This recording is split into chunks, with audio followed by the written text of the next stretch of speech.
Good morning बच्चों।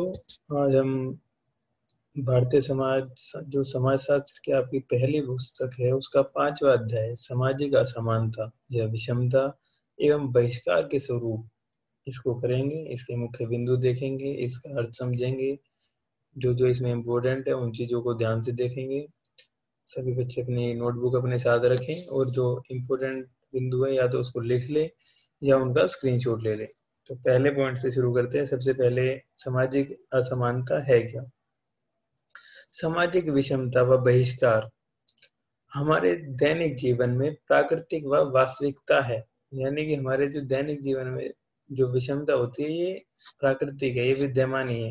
यानी कि कोई हाइट में छोटा हो सकता है, कोई बड़ा हो सकता है, कोई काला हो सकता है, कोई गोरा हो सकता है। इस सामाजिक असमानता में बहुत सारी चीजें सम्मिलित है।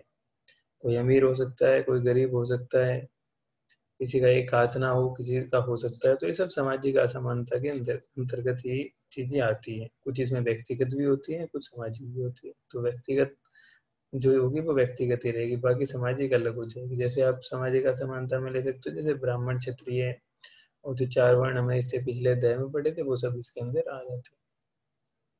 अब दूसरा पॉइंट शुरू करता हूँ। प्रत्येक समाज में हर व्यक्ति की सामाजिक परिस्थिति एक समान नहीं होती।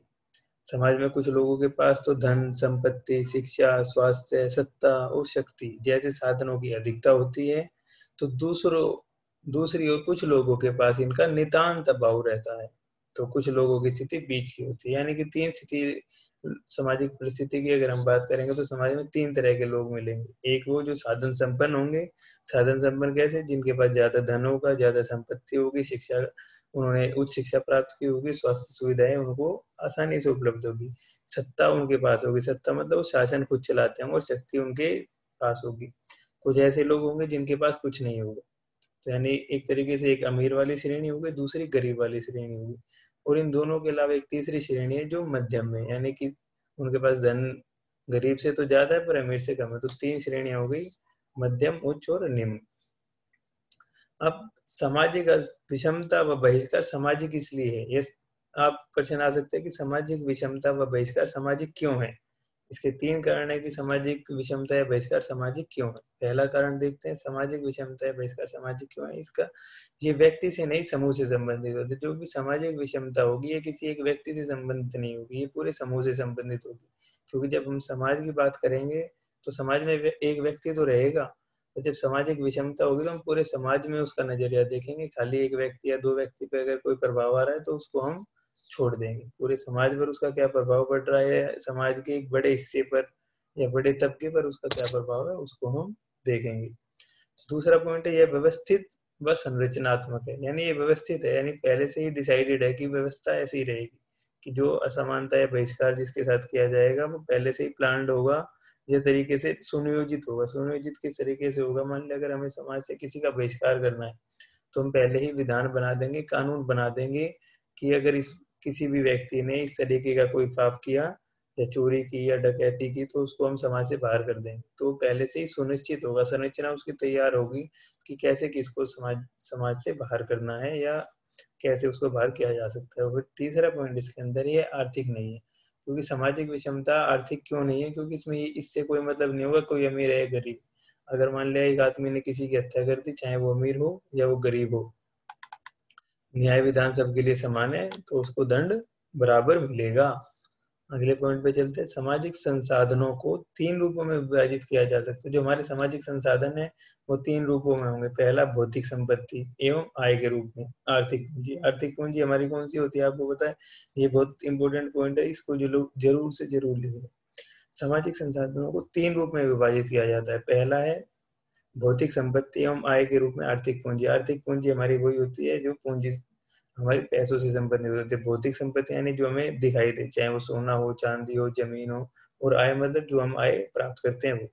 दूसरा है प्रतिष्ठा व शैक्षणिक योग्यता के रूप में सांस्कृतिक पूंजी। सांस्कृतिक पूंजी में 2 चीजें हो गई, शैक्षणिक योग्यता यानी हमने शिक्षा किस स्तर की शिक्षा प्राप्त की हुई है, और प्रतिष्ठा यानी हमारे समाज में उच्च परिस्थिति है, निम्न परिस्थिति है। सांस्कृतिक पूंजी के अंदर एक चीज और आती है कि हमने अपने जो पूर्वजों से जो संस्कृति के रूप में क्या प्राप्त किया है, वो हम शिक्षा से ही प्राप्त करते हैं और कुछ प्रतिष्ठा से, यानी कि हम अपने बड़ों से उसको प्राप्त करते हैं।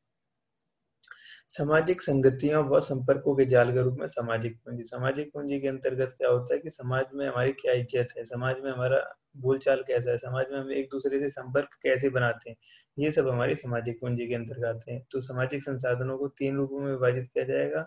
अगर हेडिंग आप बनाओगे तो पहला होगा आर्थिक पूंजी, दूसरा होगा सांस्कृतिक पूंजी और तीसरा होगा सामाजिक पूंजी। अगर आपको तीनों याद हो गए हैं तो लिख ले, एक बार मैं फिर बोल रहा हूँ। पहला आर्थिक पूंजी, दूसरा सांस्कृतिक पूंजी, तीसरा सामाजिक पूंजी। अगला पॉइंट है सामाजिक विषमता क्या है। सामाजिक विषमता क्या है? सामाजिक संसाधनों तक असमान पहुंच की पद्धति सामाजिक विषमता कहलाती है। अब असमान पहुंच कैसे होगी? अब एक अमीर व्यक्ति है, उसके लिए गाड़ी खरीदना कितना आसान होगा, पर क्या एक गरीब आदमी उतनी आसानी से गाड़ी खरीद सकता है? तो ये हो जाएगी सामाजिक विषमता। या आप कह सकते हो कि एक आदमी पैदल जा रहा है और दूसरा गाड़ी में जा रहा है, या एक के पास चप्पल नहीं है पहनने के लिए और कोई लाखों रुपए के जूते पहन रहा है। ये सब सामाजिक असमानता के उदाहरण है। या एक के पास बहुत अधिक पैसा है और दूसरे के पास नहीं है। कोई और एग्जाम्पल अगर सामाजिक विषमता का आपके मन में आ रहा है तो हमें कमेंट बॉक्स में जरूर बताएं, दूसरे बच्चों की भी इसमें सहायता होगी, मदद होगी। दूसरे पॉइंट को शुरू करते हैं। सामाजिक स्तरीकरण। स्तरीकरण क्या है? सामाजिक स्तरीकरण वह व्यवस्था जो एक समाज के अंतर्गत पाए जाने वाले समूहों का ऊंच नीच या छोटे बड़े के आधार पर विभिन्न स्तरों में बांटा जाना ही सामाजिक स्तरीकरण कहलाता है। तो सामाजिक स्तरीकरण दो तरीके से चलेगा, एक पैरेलल चलेगा और एक ऊर्ध्वतल, यानी कि एक परपेंडिकुलर और दूसरा पैरेलल। अभी समाज के अंतर्गत पाए जाने वाले ऊंच नीच या छोटे बड़ों के आधार पर होगा, यानी ऊंच नीच पे चलेगा एक, तो एक छोटे बड़े पे चलेगा, यानी कि ऊंच नीच पे ऐसा चलेगा और छोटे बड़े पर ऐसा चलेगा, और ये सामाजिक स्तरीकरण कहलाता है। अब स्तरीकरण के 3 मुख्य सिद्धांतों की विशेषताएं हैं। पहला है सामाजिक स्तरीकरण व्यक्तियों के बीच की विभिन्नता का प्रकार नहीं बल्कि समाज की विशिष्टता है, यानी समाज में स्तरीकरण पाना आवश्यक भी है और होता भी है। अब विशिष्टता कैसे है? अब समाज में एक अमीर व्यक्ति है, वो अमीर क्यों है? या तो उसको पूर्वजों से पैसा मिल गया या उसने अपनी मेहनत से कमाया है। अगर हम इन दोनों ही चीजों की बात करेंगे तो अमीर व्यक्ति अपना धन किसी और को दे देगा तो उसके पास क्या बचेगा? कुछ नहीं। वो अपनी मेहनत करेगा तो वो पैसा कमाता रहेगा, और दूसरी तरफ गरीब है, वो बेचारा अपना पर काम मजदूरी से ही चला पाएगा। सामाजिक स्तरीकरण पीढ़ी दर पीढ़ी बना रहता है। अधिकतर देखो ये स्थिति कभी कभी बदल भी जाती है, पर कुछ स्थितियां ऐसी होती है जो सामाजिक स्तरीकरण में बनी रहती है। जैसे जाति आधारित जो स्तरीकरण होगा वो हमेशा मेंटेन रहेगा, ऐसे ही रहेगा, चाहे आप कितने भी अमीर हो जाओ। जो स्तरीकरण की व्यवस्था बनी हुई है, यानी सबसे नीचे जो सबसे ऊपर ब्राह्मण, उसके नीचे क्षत्रिय, फिर वैश्य और फिर शूद्र आएंगे, तो शूद्र ही आएंगे। एक पीढ़ी से दूसरी पीढ़ी हो जाए, तीसरी पीढ़ी हो जाए, वो कभी भी उसमें बदलाव नहीं आएगा। फिर क्या कहते हैं? सामाजिक स्तरीकरण को विश्वास या विचारधारा द्वारा समर्थन मिलता है। देखो सामाजिक स्तरीकरण क्योंकि लिखित तो कुछ है नहीं, अब जो लोग मानते रहेंगे वही विश्वास बन जाएगा और वही लोगों की विचारधारा हो जाएगी, तो इससे इसको समर्थन मिल जाता है। अब एक पॉइंट है पूर्वाग्रह क्या है। ये इस पॉइंट से अलग है। पूर्वाग्रह क्या है? पूर्वाग्रह एक समूह के सदस्यों द्वारा दूसरे समूह के बारे में पूर्व कल्पित विचार या विश्वास को पूर्वाग्रह कहते हैं। यानी कि मैं बिना किसी से मिले मैं सोच लेता हूँ कि अमेरिका बहुत बड़ा देश है, बहुत अच्छा देश है, पूर्वाग्रह हो गया ना मेरा। या मैं सोच लूँ एफिल टावर कैसा है, तो जो मैं बिना किसी से मिले या समझे उसके बारे में कुछ भी सोच लेता हूँ, वो मेरा पूर्वाग्रह होता है, यानी मेरी कल्पना होती है। पूर्व कल्पित विचार का मतलब जो मैंने पहले से सोच लिया है, वो सच हो भी सकता है और सच नहीं भी हो सकता है। अब पूर्वाग्रह अपरिवर्तनीय, कठोर व रूढ़िबद्ध धारणाओं पर आधारित होते हैं। पूर्वाग्रह के उदाहरण इन्होंने एक दिया हुआ है, इसको भी आप देख लें। यहूदी और मारवाड़ी कंजूस होते हैं, एक पूर्वाग्रह हो गया। तो जैसे आप कहते हैं कि बनिया कंजूस है, तो ये क्या है? पूर्वाग्रह है। अब आपने ऐसे बनिया भी देखे होंगे जो लाखों खर्च कर देते होंगे, ऐसे मारवाड़ी भी आपने देखे होंगे जो 1 रुपया भी खर्च नहीं करते होंगे। अलग अलग जातियों में ऐसे कंजूस देखे होंगे जो आपसे 1 रुपया ले लें और आपको देने की तो बात ही अलग है। अगर मैं सही बोल रहा हूँ तो कमेंट बॉक्स में यस लिख दें। बहुत अच्छे।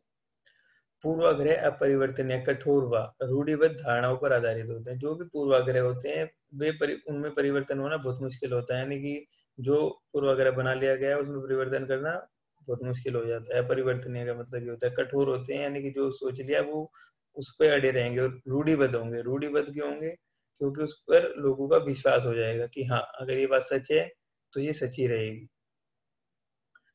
अब रूढ़ धाराएं, रूट धाराएं जिनकी बात अभी ऊपर की थी उसका अर्थ समझते हैं। रूट धाराएं ऐसा लोक विश्वास, समूह स्वीकृत कोई अचल विचार या भावना जो सामान्यतः शाब्दिक तथा संवेग युक्त होती है, रूढ़ धारणा कहलाती है। यह ज्यादातर महिलाओं, निर्जातीय, प्रजातीय समूह के बारे में प्रयोग की जाती है कि भाई महिलाओं के बारे में कहते हैं ये पुरुषों के बराबर नहीं है, या उसके बराबर क्षमताएं इनके पास नहीं होती, शारीरिक बल उनके पास नहीं होते। ऐसी बहुत सारी धारणाएं हैं कि महिलाएं ये काम नहीं कर सकती, महिलाएं पायलट नहीं बन सकती, महिलाएं फौज में नहीं जा सकती। वो सब हमारी क्या है, पूर्व धारणाएं या रूढ़ रूढ़ धारणाएं हैं, जिनको परिवर्तन करना जरूरी है। एक सबसे ज्यादा जो भारत में प्रचलित रूढ़ धारणा है महिलाओं के लिए, वो क्या है कि महिलाएं घर का ही काम करेगी। और समय के साथ साथ इसमें परिवर्तन हो रहा है, और आगे जाके और भी परिवर्तन इसमें जरूर होगा। अब भेदभाव क्या होता है? इन सब चीजों से अलग भेदभाव भी एक चीज है जो हम समाज में देखते हैं। किसी समूह के सदस्यों को उनके लिंग, जाति या धर्म के आधार पर अवसरों या सुविधाओं से वंचित रखा जाना भेदभाव कहलाता है। जैसे आपने देखा होगा, अनुसूचित जाति के लोगों को मंदिरों में प्रवेश से वर्जित कर दिया जाता था, या उनको कुओं से पानी नहीं भरने दिया जाता था। ये भेदभाव का एक उदाहरण है। अब तीसरे पॉइंट पे चलते हैं, सामाजिक बहिष्कार। सामाजिक बहिष्कार चैप्टर के नाम में भी सामाजिक बहिष्कार है क्या, सामाजिक बहिष्कार कैसे होता है, इसके बारे में भी इस पॉइंट में हम देखेंगे।